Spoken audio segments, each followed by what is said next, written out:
다 함께 조용한 기도 드리심으로 주연절 8대 주일 예배를 하나님께 드리겠습니다.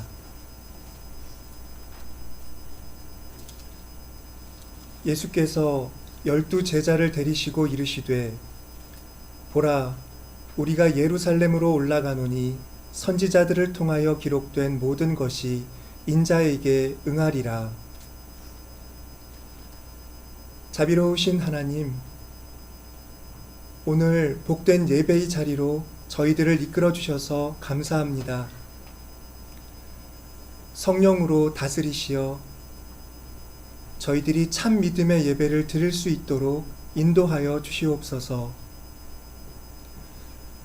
오늘 주연절 마지막 주일로 예배하오니 주님이 저희들에게 나타나신 주님의 영광을 드러내신 그 뜻을 다시 한번 마음에 새기게 해주시고 참된 경외심으로 주님을 바라고 순종하며 따르는 저희들의 믿음이 되도록 인도하여 주시옵소서. 예수 그리스도의 이름으로 기도드립니다.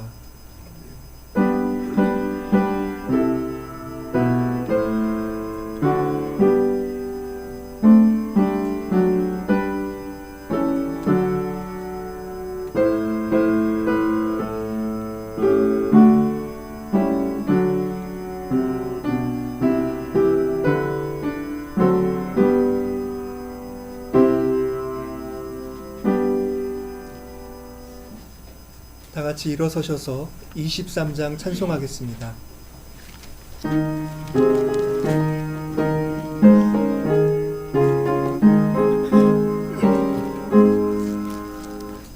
만입이 내게 있으면 그 입 덮어지고 내 구주 주시는 종을 늘 찬송하겠네. 내 은혜로우신 하나님 날 도와주시고 그 크신 영광 널리 펴 다 알게 하소서. 내 주의 귀한 이름이 날 위로하시고 이 귀의 음악 같으니 참 희락되도다. 내 죄의 번세 깨뜨려 그 결박 부시고 이 추한 마음을 비로소 보존케 하셨네. 아멘. 성시교독은 26번입니다. 26번 시편 50편입니다. 내 백성아 들을지어다. 내가 말하리라. 이스라엘아 내가 내게 증언하리라. 나는 하나님 곧 내 하나님이로다.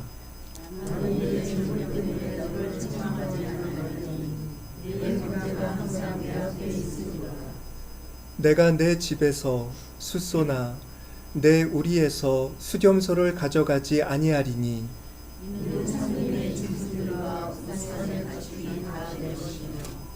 산의 모든 새들도 내가 아는 것이며 들의 짐승도 내 것이미로다.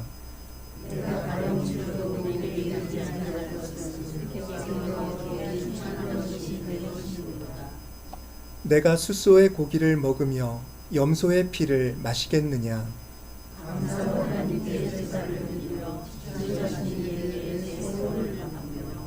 한낱날에 나를 부르라. 내가 너를 건지리니 내가 나를 영화롭게 하리로다. 아멘. 사도신경으로 우리의 신앙을 고백하겠습니다. 전능하사 천지를 만드신 하나님 아버지를 내가 믿사오며 그 외아들 우리 주 예수 그리스도를 믿사오니 이는 성령으로 잉태하사 동정녀 마리아에게 나시고 본디오 빌라도에게 고난을 받으사 십자가에 못 박혀 죽으시고 장사한 지 사흘 만에 죽은 자 가운데서 살아나시며 하늘에 오르사 전능하신 앉아 계시다가 저리로서 산자와 죽은 자를 심판하러 오시리라. 성령을 믿사오며 거룩한 공예와 성도가 서로 교통하는 것과 죄를 사하여 주시는 것과 몸이 다시 사는 것과 영원히 사는 것을 믿사옵나이다.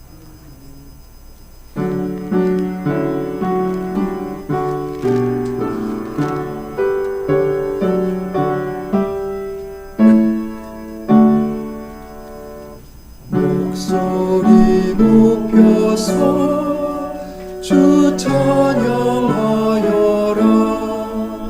영광과 권세와 존귀와 위엄을 오늘이 다스리시는 하나님 함께 돌려라.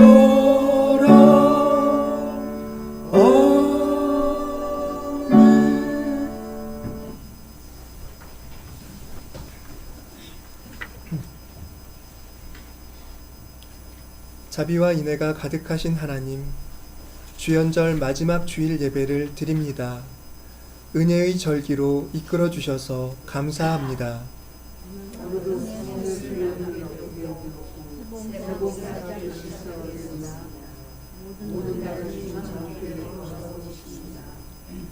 각자의 길을 따로따로 걸어가는 듯해도 함께 나아가는 것임을 기억하고 있습니다. 저희를 더 좋은 세상으로 인도해 주소서.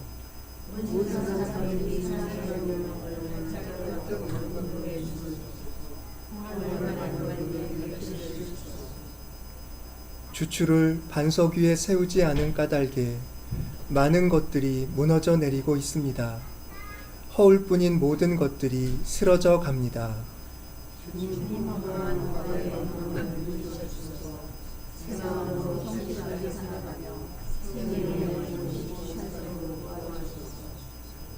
네.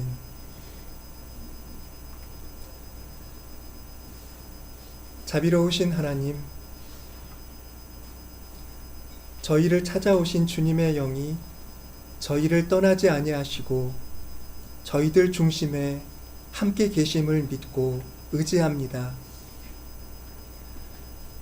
저희로 믿음의 눈을 가지고 살도록 크신 은총으로 저희들을 속량하신 주님께 의지합니다. 저희를 생명의 길로 인도하시는 주님의 그 인도함만 따르기를 소망하오니 저희들이 순전한 믿음으로 주님을 바라보고 주님 행하시는 일을 더 깊이 헤아려 나가며 주님과 항상 동행하도록 인도하여 주시기를 원합니다. 꽁꽁 얼어붙었던 대지를 봄 기운으로 녹이시고 생명이 움돋게 하시는 분이 주님이심을 믿습니다. 다만 자연에서만이 아니라 우리 인간의 삶과 역사 속에서도 주님은 그렇게 죽은 것들을 소생하게 하시며 희망이 없던 자리에 새 일을, 새 역사를 일으키시는 분임을 믿습니다. 거룩하신 주님, 이 봄에 저희들 살아가는 온 땅과 저희들이 만들어가는 저희 역사 가운데에도 주님의 생명의 역사가 나타나기를 소망합니다. 모든 사람들이 그 일을 함께 바라보고 과거의 망령과 싸우며 새 일을 시작하시는 주님의 생명의 영에 순종하는 그런 날을 보고 싶습니다. 주님의 놀라운 은총으로 항상 저희를 인도해 주셨사오니 이 봄에도 주님이 행하시는 생명의 일을 이 땅에서도 그리고 먼 데에서도 모든 사람들이 함께 보고 주님을 경외하게 가르쳐 주시옵소서. 교회가 복음의 생동력을 잃어버린 지 오래라 많은 이들이 교회를 본체 만체하는 시대가 되고 있습니다. 주님은 생명의 영으로 교회를 일구어 오셨건만 교회를 참칭한 이들이, 믿음이 없는 이들이 교회를 이렇게 망치고 있습니다. 주여, 저희를 긍휼히 여겨주시어 다시금 교회 안에서부터 시작되는 주님의 생명의 능력을 세상이 보게 해 주시옵소서. 거짓된 이들, 탐욕으로 행하는 이들이 교회에서 물러나게 하여 주시옵소서. 심판하시는 주님의 은총이 교회 위에 임하여 이 교회를 새롭게 해 주시옵소서.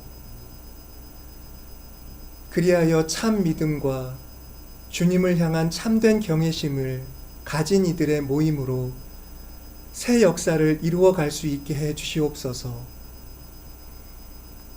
주님의 크신 뜻 안에 다시금 이 땅의 온 교회들이 세상을 살리는 교회로 거듭 나아가게 해 주시옵소서. 오늘도 주님을 향하여 예배하는 교회마다 참 말씀이 선포될 수 있도록 주장하여 주시고, 주님을 참되게 의지하는 믿음의 기도가 간절히 드려지게 해 주시옵소서. 스스로를 돌아보고 잘못된 것들을 버리고 바르는 모든 노력에 결실이 있도록 은혜 베풀어 주옵소서. 우리 주 예수 그리스도의 이름으로 기도드립니다.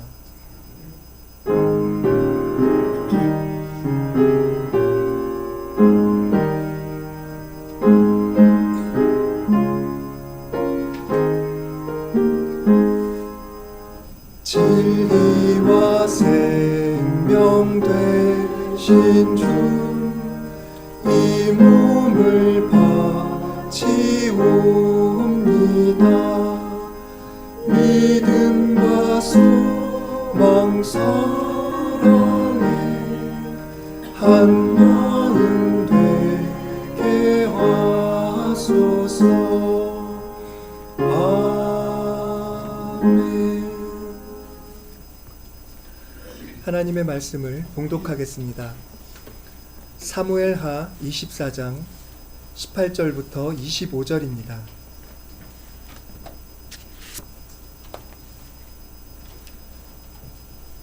사무엘하 24장 18절부터 25절. 이날에 갓이 다윗에게 이르러 그에게 아뢰되, 올라가서 여부수 사람 아라우나의 타작 마당에서 여호와를 위하여 제단을 쌓으소서 하매,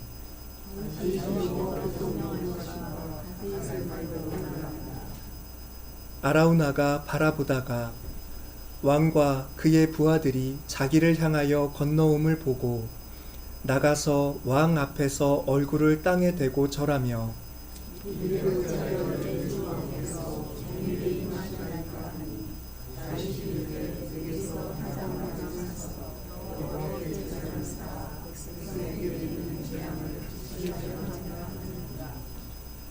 아라우나가 다윗에게 아뢰되, 원하건대 내 주 왕은 좋게 여기시는 대로 취하여 드리소서.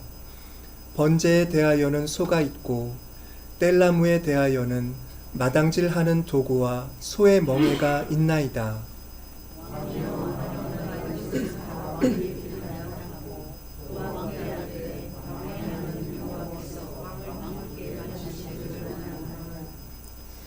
왕이 아라우나에게 이르되, 그렇지 아니하다.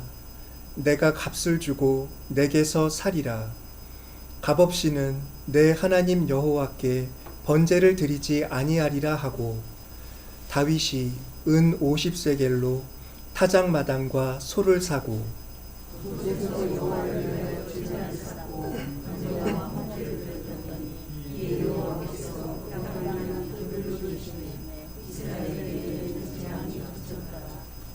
아멘. 사도행전 4장 32절부터 5장 11절입니다.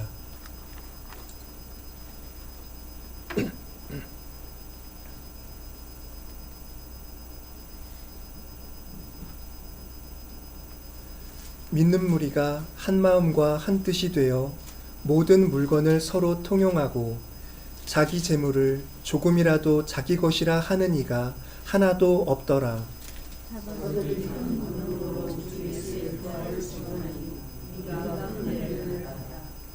그 중에 가난한 사람이 없으니 이는 밭과 집 있는 자는 팔아 그 판 것의 값을 가져다가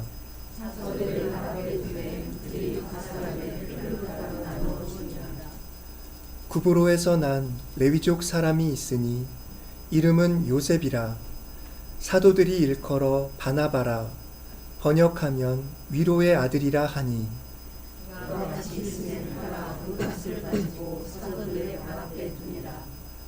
아나니아라 하는 사람이 그의 아내 삽비라와 더불어 소유를 팔아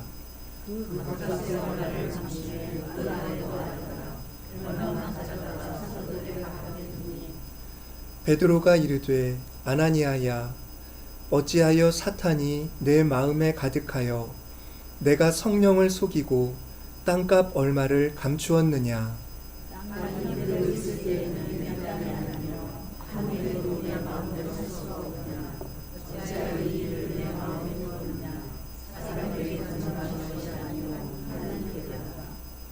아나니아가 이 말을 듣고 엎드러져 혼이 떠나니 이 일을 듣는 사람이 다 크게 두려워하더라.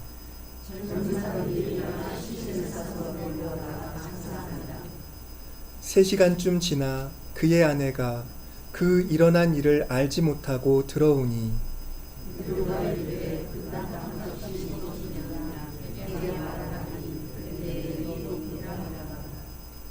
베드로가 이르되, 너희가 어찌 함께 꾀하여 주의 영을 시험하려 하느냐. 보라, 내 남편을 장사하고 오는 사람들의 발이 문 앞에 이르렀으니 또 너를 메어 내가리라 하니,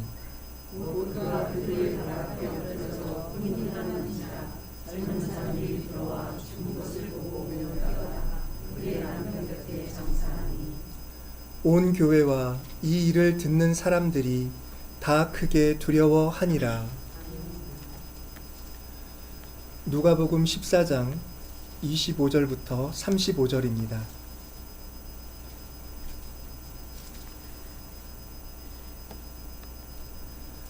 수많은 무리가 함께 갈새 예수께서 돌이키사 이르시되,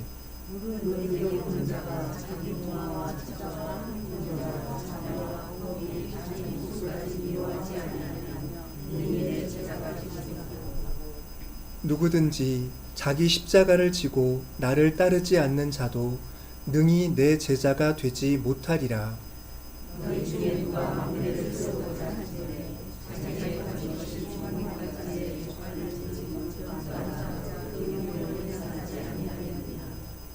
그렇게 아니하여 그 기초만 쌓고 능히 이루지 못하면 보는 자가 다 비웃어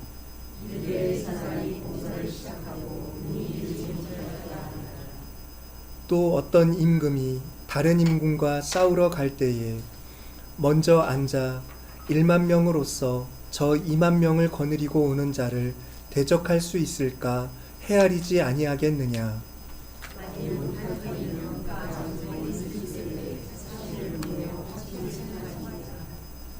이와 같이 너희 중에 누구든지 자기의 모든 소유를 버리지 아니하면 능히 내 제자가 되지 못하리라.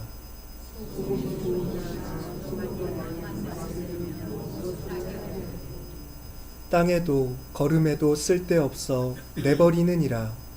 들을 귀가 있는 자는 들을지어다 하시니라. 이 시간에는 성가대의 찬양이 있겠습니다.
하나님의 크신 은혜가 우리 교우 여러분들에게 임하시기를 빕니다.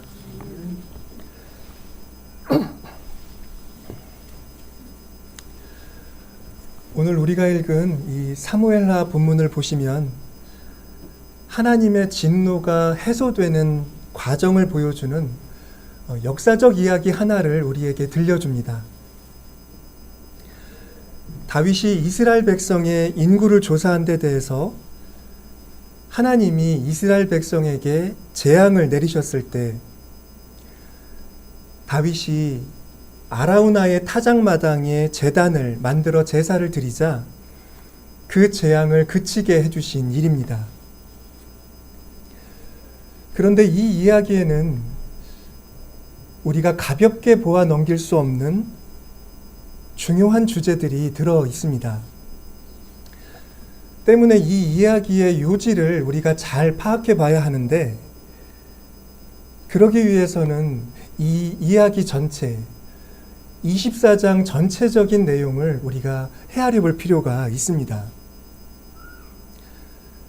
그래야만 하나님의 진노가, 그 진노에 담긴 뜻이 무엇인지, 그리고 하나님의 제단이 왜 하필 여부스 사람인 아라우나의 타작마당에 마련되어야 했는지, 그런 중요한 질문에 대한 대답을 찾을 수 있을 것입니다.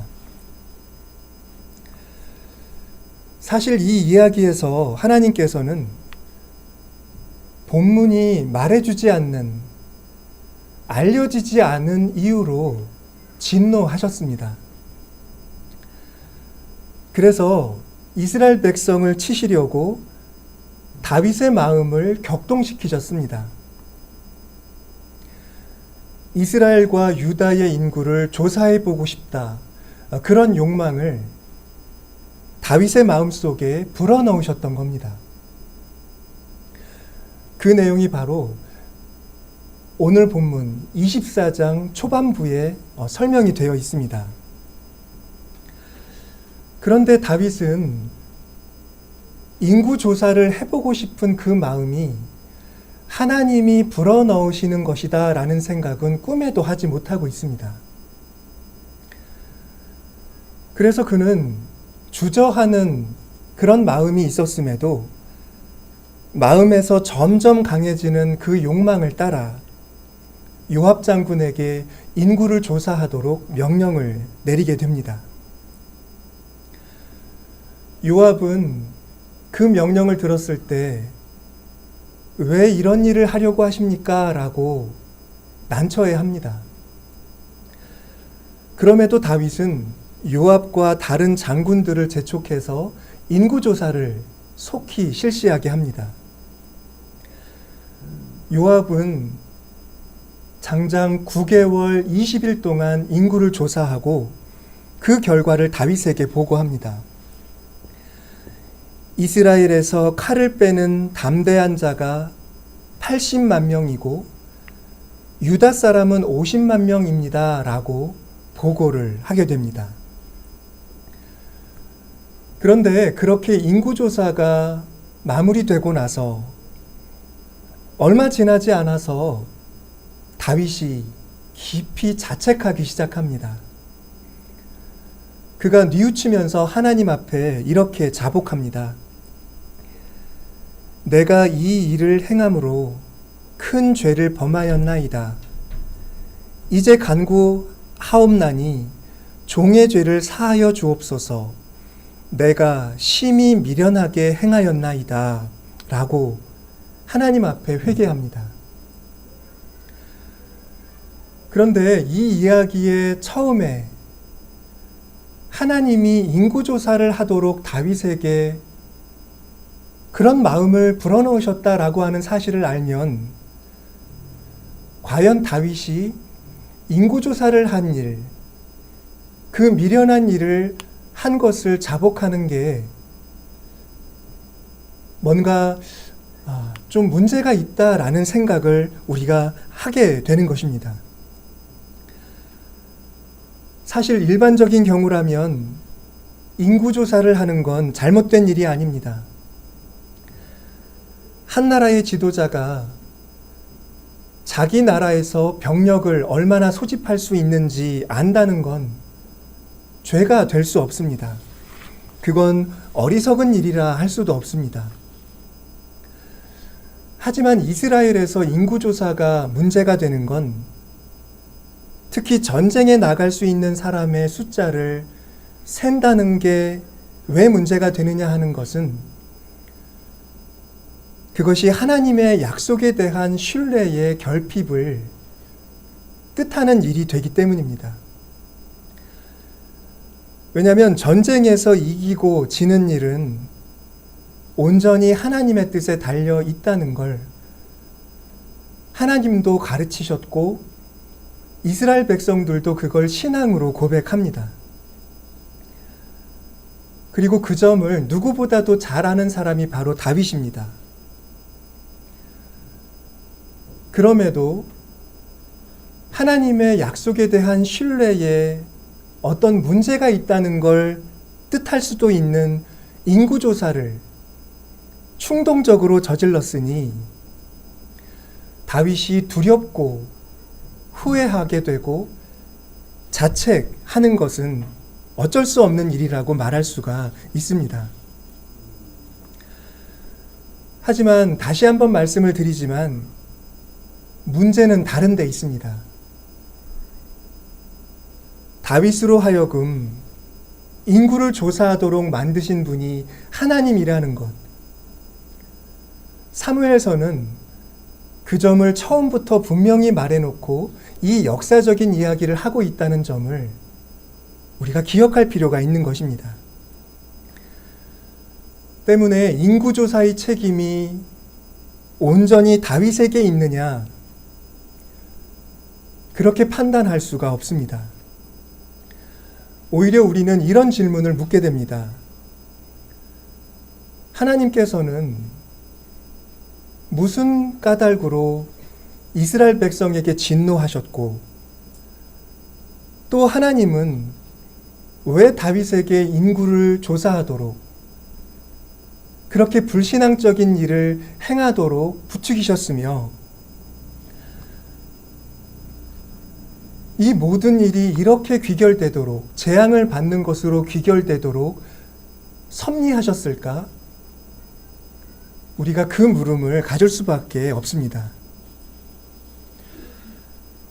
다윗이 그렇게 자책하며 하나님 앞에 죄를 고백한 그 이튿날, 아침부터 선지자 갓이 다윗을 찾아옵니다. 다윗에게 가서 세 가지 재앙 가운데 하나를 선택하라는 말씀을 전하도록 하나님이 그를 다윗에게 보내신 겁니다. 선지자 갓은 다윗에게 그 말씀을 전합니다. 왕의 땅에 7년 기근이 있을 것이니까, 혹은 왕이 왕의 원수에게 쫓겨 석 달 동안 그들 앞에서 도망하실 것이니까, 혹은 왕의 땅에 사흘 동안 전염병이 있을 것이니까, 왕은 생각하여 보고 나를 보내신 이에게 무엇을 대답하게 하소서라고 얘기합니다. 다윗은 그 말을 듣고 큰 고통을 느낍니다. 일이 돌이킬 수 없게 된 것이 자명해졌기 때문입니다. 그는 하나님께 이렇게 간청합니다. 여호와께서는 긍휼이 크시니 우리가 여호와의 손에 빠지고 내가 사람의 손에 빠지지 아니하기를 원하노라 라고 얘기를 합니다. 그러자 그 아침부터 전염병이 돌기 시작하는데, 단과 부엘세바 지역에서 전염병이 생겨나서 7만 명이 죽었다라고 본문은 기록을 하고 있습니다. 교우 여러분, 이스라엘의 지리가 좀 가물가물하실 텐데요. 단이라는 지방은 마치 은평구처럼 이스라엘로 치면 서북 쪽에 위치한 지방입니다. 그리고 부엘세바는 저쪽 남쪽 유다의 끄트머리에 있는 성읍입니다. 그러니까 전염병이 서북 지방과 남쪽 지방에서부터 시작되어 점점 북쪽으로, 동쪽으로 이렇게 번져가기 시작했다는 그런 모습을 우리가 한번 그려볼 수 있습니다. 그런데 전염병이 번져가는 그 방향에는 바로 예루살렘이 있었습니다. 전염병이 예루살렘을 향하여 저 끄트머리 경계부터 조금씩 번져오는 모습을 우리가 그려볼 수가 있는 겁니다. 그러다가 전염병이 예루살렘에, 곧 다윗이 있는 그곳에 옮겨갈 즈음에 사무엘서는 뜻밖의 장면을 우리에게 보여주기 시작합니다. 하나님의 천사가 손을 들어서 그곳의 주민을 멸하려고 할 때, 그러니까 예루살렘의 전염병이 임하게 하려고 할 때, 하나님께서 그 재앙을 내리신 것을 뉘우치셨다, 후회하셨다라고 하면서 천사에게 그 손을 거두라, 이제 됐다라고 말씀하시는 장면을 보여주고 있는 것입니다. 그때 그 천사가 서 있던 장소가 바로 아라우나의 타작마당이었습니다. 그리고 다윗의 눈에도 그 광경이 보여지고 있었습니다. 아라우나의 타작마당에 천사가 서서 그 백성들을 멸하고 있는 모습을 다윗은 모두 지켜보고 있었던 것입니다.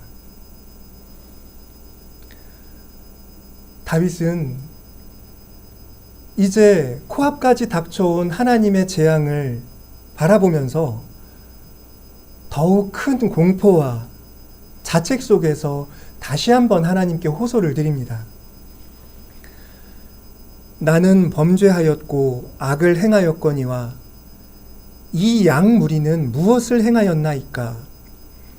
청하건대 주의 손으로 나와 내 아버지의 집을 치소서라고 백성들의 재앙을 멈춰달라고 하나님께 간청합니다. 이것이 바로 오늘 우리가 읽은 이 본문을 이해할 수 있는 이 본문의 앞선 배경의 이야기입니다. 이런 24장 말씀의 전체적인 서술에 따르면 이 재앙의 근본적인 원인은 다윗에게 있지 않습니다. 오히려 다윗의 마음을 격동시켜서 인구 조사를 하게 하신 하나님께서 이 모든 일을 일어나게 하고 계신 겁니다. 영국의 한 성서학자가 이런 표현으로 설명을 합니다. 이것은 하나님의 함정 수사가 아닌가? 다윗으로 하여금 인구 조사를 하도록 보이지 않게 계속 부추기셔 놓고 다윗이 인구 조사를 실행하자 거기에 대해 벌하시는 하나님, 이것을 이렇게 이해해야 할까라고 물음표를 찍어 놓은 것입니다.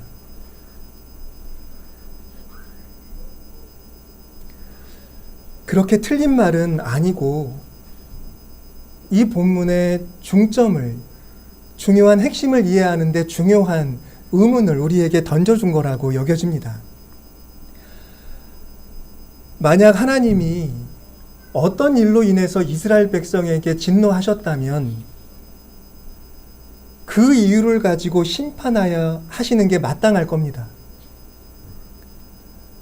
그럼에도 하나님은 다윗을 격동시키셔서 인구조사를 하게 하셨고 그에 대해 후회하고 고통스러워하는 다윗에게 백성에게 내릴 형벌까지도 선택하게 하신 것입니다. 이런 사무엘서 기자의 설명을 들어보면 이건 보통 사건이 아닙니다.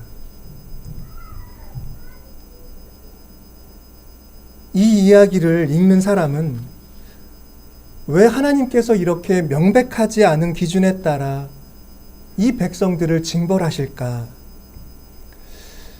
하나님의 뜻이 무엇일까? 파악하기 어려운 그런 어려움에 처할 수밖에 없습니다. 다윗은 선지자 갓이 아라우나의 타작마당에 가서 하나님의 제단을 쌓으십시오라고 하는 말을 듣고 곧장 그곳으로 올라갑니다. 왜 그렇게 곧장 순종하며 올라갈까요? 무엇보다도 전염병이 백성들을 죽이고 있었기 때문이고 다윗은 그 모든 재앙이 내가 인구조사를 하게 했기 때문이다 라고 생각하고 있기 때문입니다. 한시라도 빨리 재앙을 멈추게 하기 위해 그는 타작마당으로 올라가고 있는 것입니다. 자기의 잘못으로 인해 아무 잘못도 없는 백성들이 죽음을 당하고 있다. 그런 죄책감이 다윗의 마음을 가득 채우고 있습니다. 그곳에 있던 아라우나가 다윗이 그 부하들과 오는 모습을 보고 나가서 영접을 합니다. 그러자 다윗이 정중하게 요청합니다.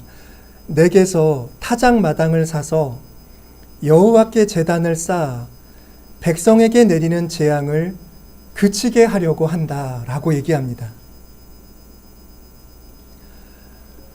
아라우나도 재앙이 찾아오는 모습을 못 보지 않았을 겁니다. 그래서 아라우나도 모든 것을 흔쾌히 내어줍니다. 내 주 왕은 좋게 여기시는 대로 취하여 드리소서. 번제에 대하여는 소가 있고 뗄나무에 대하여는 마당질하는 도구와 소의 멍에가 있나이다 라고 얘기합니다. 그러니까 마당을 다듬는 농기구, 소에 지우는 멍에를 빨리 태워서 시급히 이 번제를 드리십시오라고 급박하게 다윗의 청에 호응하는 모습인 것입니다. 그러나 다윗은 아라우나의 호의를 그대로 받지 않습니다. 은 50세겔을 값으로 치러주고 나서 그의 타작마당에 제단을 쌓고 번제와 화목제를 드린 것입니다. 이로써 이스라엘에 내리는 재앙이 그쳤다라고 본문은 이야기를 마무리하고 있습니다.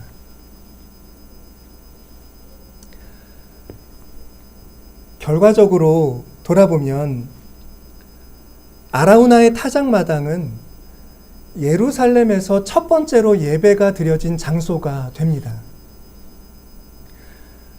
훗날 그 자리에 예루살렘 성전이 세워지는 것입니다.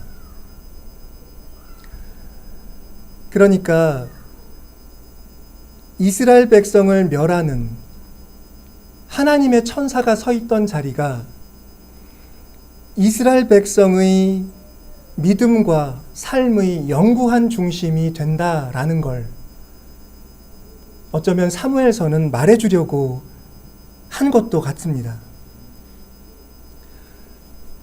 그런데 이 이야기가 앞서 살펴본 것처럼 우리가 좀 이해하기가 어려운 하나님의 다윗에 대한 부추김과 그에 대한 심판을 통해 펼쳐졌다는 그런 난점들이 존재하는 이야기로서 우리에게 주어집니다. 그러니까 사무엘서는 이 모든 일이 우리에게 알려지지 않은 하나님의 뜻, 어떤 점에서는 우리가 알 수 없는 하나님의 마음에서 모든 것을 움직여간 일로 보아야 한다라는 걸 말씀하고 있는 것입니다. 그 중심에 다윗이 있었지만 다윗이 모든 일을 만들어낸 것은 아니라는 겁니다. 다윗도 하나님의 충동을 겪은 것이고 그 충동과 자책 속에서 하나님이 움직여간 대로 아라우나의 타작마당에 제단을 쌓았고 결국 그 장소가 예루살렘 성전이 세워지는 장소가 되게 하는데 어떤 역할을 하였다라고 말하고 있는 겁니다. 여러분, 이 이야기가 참 복잡하기도 하지만 그 교훈은 아마도 한 가지로 말할 수 있지 않을까 합니다.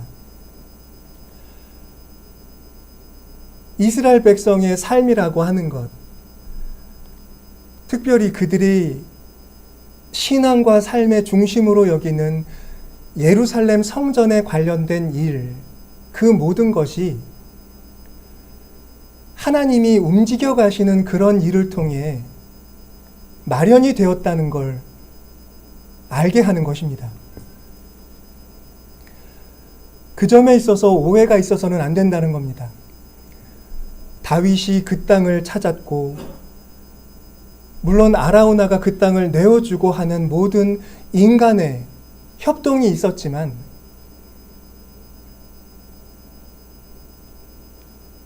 이스라엘의 신앙의 토대라고 할 수 있는 예루살렘 성전은 무엇보다도 하나님의 뜻에 의해 움직여진 사람들이 하나님의 뜻을 그렇게 이룬 것이다 라고 하면서 하나님을 봐야 함을 말하고 있다는 겁니다. 여러분, 그리고 우리가 사도행전에서 읽은 이 말씀, 오늘 우리가 읽은 이 말씀은 바로 이 교회가, 하나님의 교회가 바로 그러한 곳이다 라고 하는 걸 우리에게 가르쳐주는 이야기가 될 수가 있는 것입니다. 여러분, 우리는 오늘 사도행전에서 아나니아와 삽비라에게 충격적인 일이 일어난 것을 읽습니다. 그런데 이 이야기의 메시지, 그 핵심이 무엇이라고 여러분들은 생각하십니까? 그 부부가 땅을 팔고 그 돈 전부를 교회에 바치지 않은 것이 문제다, 이렇게 생각하십니까? 그런데 그게 아닙니다. 그 부부가 땅을 팔아 받은 돈을 다 가져오지 않고 일부를 감춰 놓았다라고 하는 건 이 이야기의 핵심이 아닙니다. 왜냐하면 당시 교회에서는 성도들이 모든 물건을 나누어 썼는데 그것은 개인의 재산을 다 포기하라, 이런 강제적인 명령이 아니었기 때문입니다. 자발적으로 누구나 자기 소유의 일부를 기부할 수 있었던 것, 오늘과 다르지 않은 그런 상황인 것입니다. 바나바라고 하는 사람은 그 점에 있어서 본보기가 되는 자라고 말씀은 기록합니다. 아나니아와 삽비라의 잘못은 다른 데 있는데, 그것은 그들이 땅을 팔았다, 그리고 그 돈 전부를 교회에 내었다라고 말은 했지만 실은 그 말이 그들의 행위를 꾸며낸 그릇된 말이었다는 데 있습니다. 그런데 그 말이 단지 사람들만 자신들이 전 재산을 바쳤다, 이렇게 생각하게 만든 데 그친 것이 아니라 그 말이 그 교회를 만드시고 그 교회를 유지해 가시는 하나님 앞에 거짓말이 되었다라는 게 문제의 본질인 것입니다. 베드로가 바로 그 점을 얘기합니다. 밭을 팔았어도 조금만 기부해도 되고 기부하지 않아도 상관이 없습니다. 그것은 그들의 것이기 때문이지요. 그러나 베드로가 지적하는 건 사탄이 내 마음에 가득하여 왜 성령을 속이고 하나님의 성령을 속이고 모든 것을 다 바쳤다고 하느냐라는 점인 것입니다. 그것은 사람에게 거짓말한 것이 아니라 하나님께 거짓말한 일이다 라고 하는 것입니다.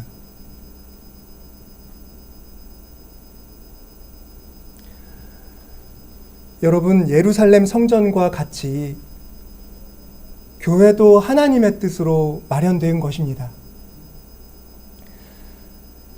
여기서 사도행전이 말하는 교회는 이런 물적 토대, 건물로서의 교회가 아니라 한 사람 한 사람, 그 성도들의 공동체를 가리키는 것입니다. 그런 교우들의 존재 자체는 하나님의 은혜로 말미암은 겁니다. 사도들이 교회의 중심에 있지만 사도들 역시 다윗처럼 하나님의 영이 움직여간 사람들일 뿐입니다. 교회는 그렇게 이해가 되어야 합니다. 예루살렘 성전이 그렇듯이 그곳은 하나님의 집으로 이해가 되어야 하는 것입니다. 그리고 바로 그런 이유로 교회는 존중받아야 합니다. 폄하되어서는 안 되는 것입니다. 다윗이나 아라우나가 왜 자기의 온 삶을 들여 자기의 아까운 소유를 다 들여 성전을 하나님의 예배를 섬깁니까? 왜 초기 교회의 많은 성도들과 바나바가 자기의 땅까지 팔아서 그렇게 교회를 섬깁니까?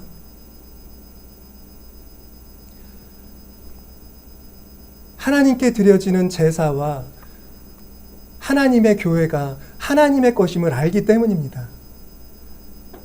그들은 그렇게 제사와 교회를 공경하는 방식을 선택한 것인 것입니다.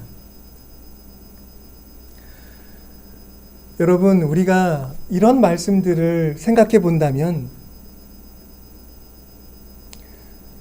많은 사람들이 교회에 대해 잘못 이해하고 있는 건 아닌가 하는 생각을 해보게 됩니다. 무릇 자기의 소유를 들여서 그뿐 아니라 삶을 들여서 섬겨야 할 하나님의 교회가 마치 자기 볼모라도 되는 듯 자기의 정치적인 이익, 금전적인 이익을 위해서 교회를 마음대로 좌지하는 사람들이 지금 우리 시대에 존재하고 있는 모습이 심각한 사태로 우리 눈에 들어오는 것입니다.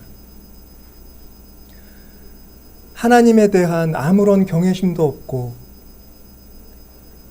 하나님께 드리는 예배에 자기 소유를 드림도 없고 하나님을 섬기는 다른 백성들의 어려운 처지도 나몰라 하면서 아무것도 나누지 않는 사람들, 오히려 모든 것으로 다 자기 이익만 취하려고 하는 그런 사람들, 그들이 하나님의 백성이라 할 수 있을까? 오늘 말씀은 바로 그 점을 우리에게 성찰케 하고 있는 것입니다.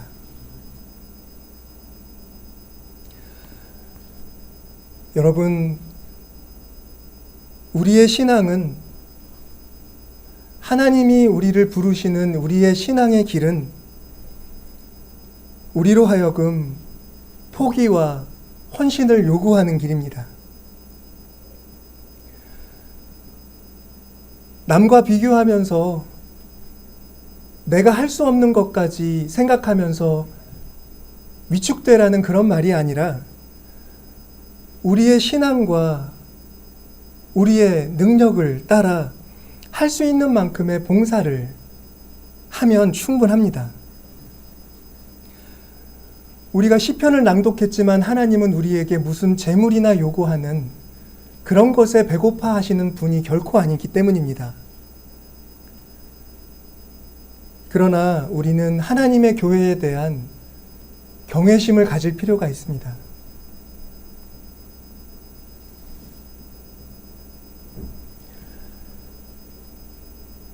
주님은 십자가를 지고 예루살렘으로 나아가시는 모습을 보여주시는데 그것이 우리가 따라야 할 우리 스승의 모습인 것입니다. 다윗과 아라우나, 바나바, 사도들, 그 모든 사람들의 헌신의 모상은 예수 그리스도께서 십자가를 지시고 하나님의 뜻을 섬기는 그 모습일 것입니다. 이제 성의 수교일이 다가오고 사순절을 시작하는데 우리가 몸담고 있는 그리고 하나님의 뜻 안에 섬기는 이 교회의 실상을 이렇게 봐야 하지 않겠습니까? 하나님의 교회를 오해하면 우리는 큰 잘못에 빠질 수밖에 없을 것입니다. 하나님께서 저와 여러분들에게 하나님의 교회를 하나님의 교회로 보게 하고 그 교회를 헌신과 섬김과 사랑으로 세워가도록 도와주시기를 간절히 소망합니다. 기도하겠습니다.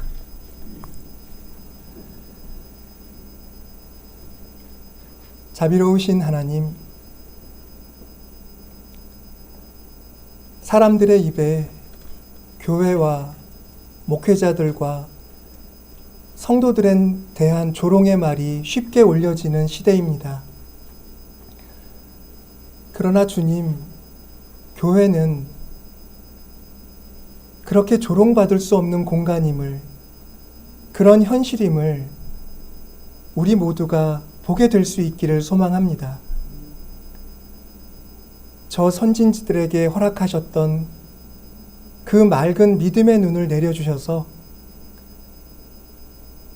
사람들이 교회에 끼친 자기 잘못을 깨닫게 해주시고 함부로 교회를 비난하지 않게 해주시고 다시금 교회를 존중하며 교회도 제 몫의 사역을 감당해내는 그 날을 저희들에게 허락하여 주시옵소서.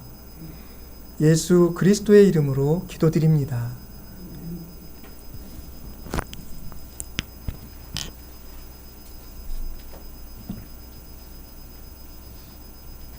찬송가 208장 찬송 드리겠습니다.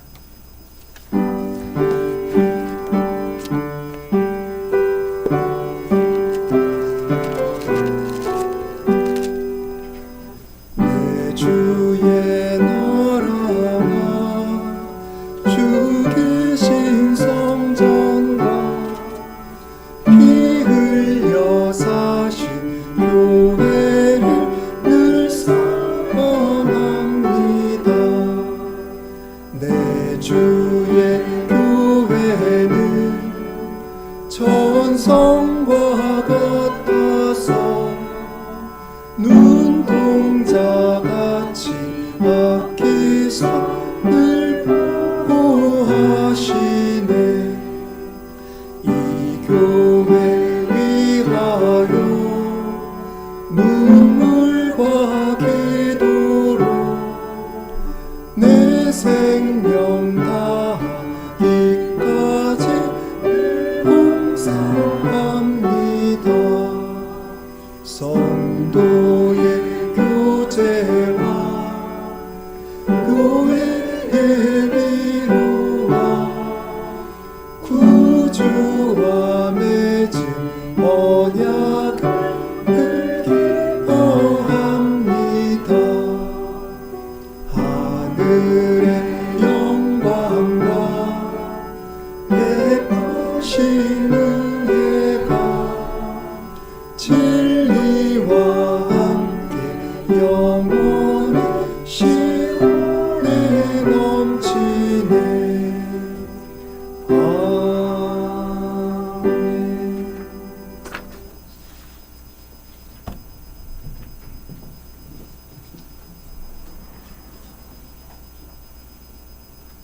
사랑하는 교회 여러분, 이 식탁은 주님께서 자기 백성을 위하여 마련하신 생명의 잔치상입니다. 주님께서는 주님을 믿고 그 뜻대로 살고자 하는 모든 사람을 초대하십니다. 이 성만찬을 통하여 주님과 한 몸을 이루고 우리 모두가 주님 안에서 형제자매임을 확인합시다. 주님께서 여러분과 함께 우리 주 하나님께 감사드립시다. 하나님께 감사와 찬양을 드립니다. 제정의 말씀입니다. 내가 너희에게 전한 것은 주께 받은 것이니 곧 주 예수께서 잡히시던 밤에 떡을 가지사 축사하시고 떼어 이르시되 이것은 너희를 위하는 내 몸이니 이것을 행하여 나를 기념하라 하시고 식후에 또한 그와 같이 잔을 가지시고 이르시되 이 잔은 내 피로 세운 새 언약이니 이것을 행하여 마실 때마다 나를 기념하라 하셨으니 너희가 이 떡을 먹으며 이 잔을 마실 때마다 주의 죽으심을 그가 오실 때까지 전하는 것이니라.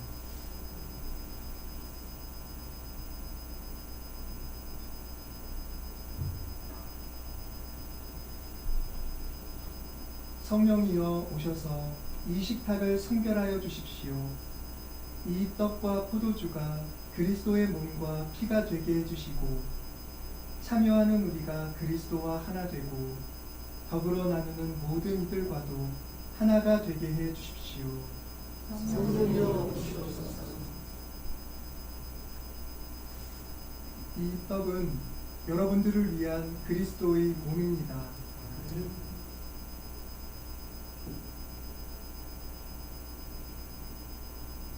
이 잔은 여러분들을 위하여 흘리신 그리스도의 보혈입니다. 이제 성만찬을 나누겠습니다. 찬송가 228장 찬송하겠습니다.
감사기도 드리겠습니다. 우리 주 예수 그리스도로 말미암아 저희에게 승리를 주시는 하나님께 감사드립니다. 하나님의 뜻 안에서 저희 모두가 하늘에 속한 이의 형상을 입게 될 것입니다. 저희의 겉사람은 낡아지고 속사람은 낡아졌습니다. 저희를 위해 모든 것을 내주신 예수의 뿔을 받고 우리를 나의 주님을 승리로 들어오게 주소서. 오늘 봉헌기도는 오정원 장로님이십니다.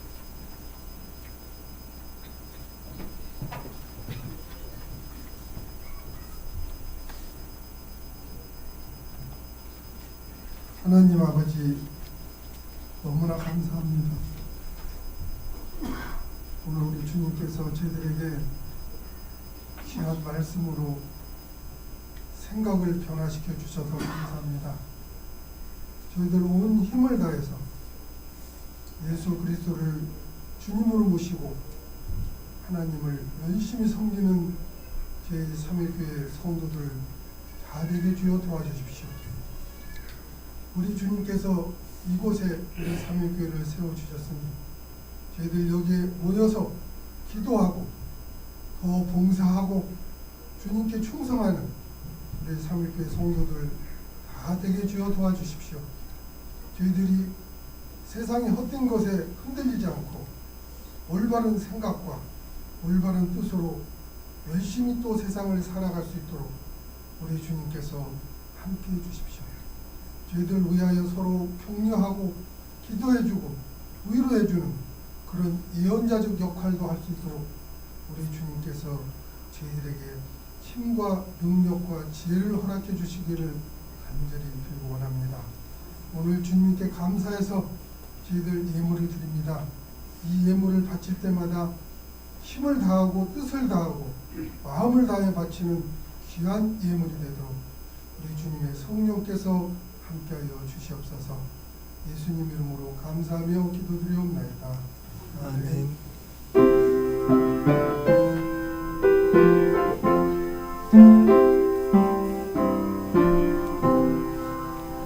날 위하여 십자가에 피 흘리신 주 예수의 은혜로서 인치시고 내 모든 것 주 예수여 삼으소서. 주 날 위해 그 귀하신 몸 버리사 피값으로 사셨으니 내 생명도 주 예수께 바치니다.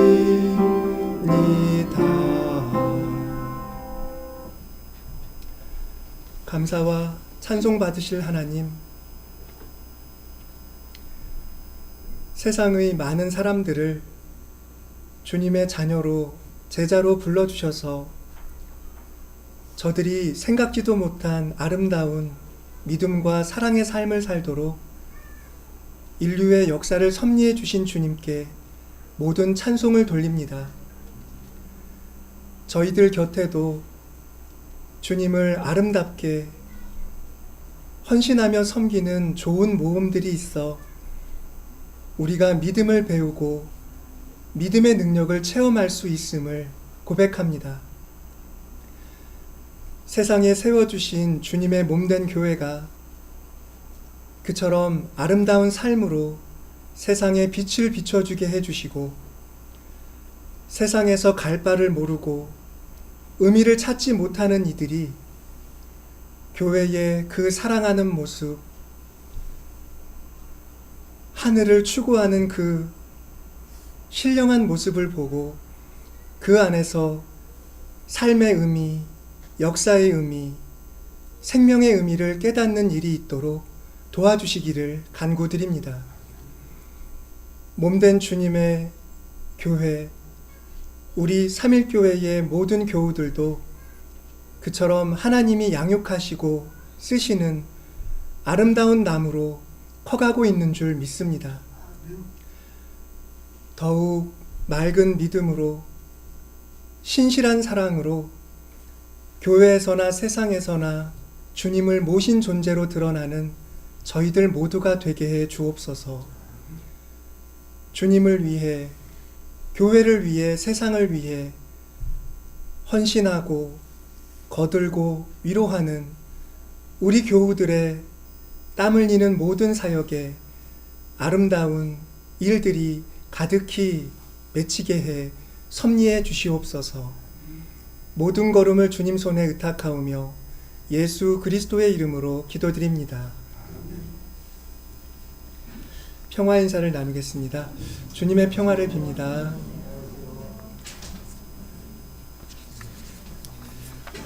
교회 소식을 말씀드리겠습니다. 오늘은 주연절 8째 주일, 주연절 마지막 주일입니다. 지난주 애찬을 나누어서 오늘은 애찬을 쉬도록 하겠습니다.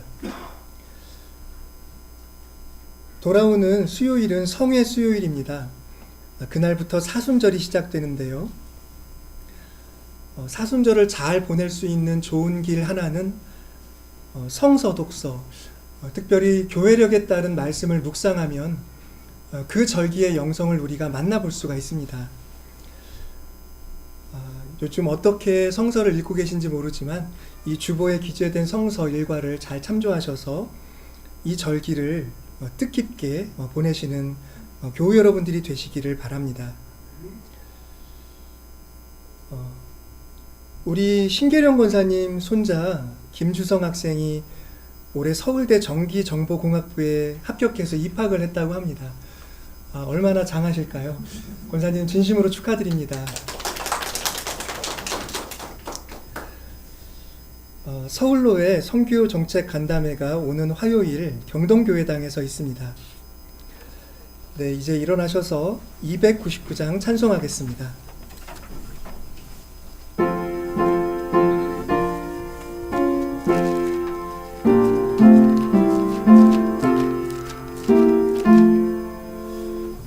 하나님 사랑은 온전한 참 사랑 내 맘에 부어주시사 충만케 하소서. 내 주님 참 사랑 햇빛과 같으니 그 사랑 내게 비추사 뜨겁게 하소서. 그 사랑 앞에는 풍파도 그치며 어두운 밤도 하니 그 힘이 크도다.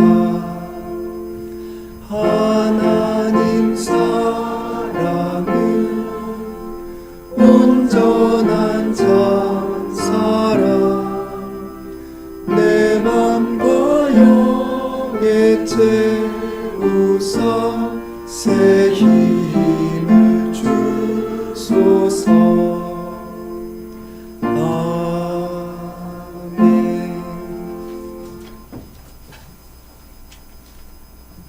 주 예수 그리스도의 은혜와 하나님의 영원한 사랑과 성령의 교통하심이 이 땅에 세워진 교회를 이룬 한 사람 한 사람의 성도들이 하나님의 전임을 알고 그렇게 존중하고자 하는 모든 사람들의 심령 위에와 하나님의 교회 안에서 삶을 헌신하며 영원한 나무를 심고 가꾸며 꿈을 꾸고 기도하는 모든 거룩한 성도들의 헌신 위에 이제로부터 영원토록 같이 계시기를 간절히 축원하옵나이다.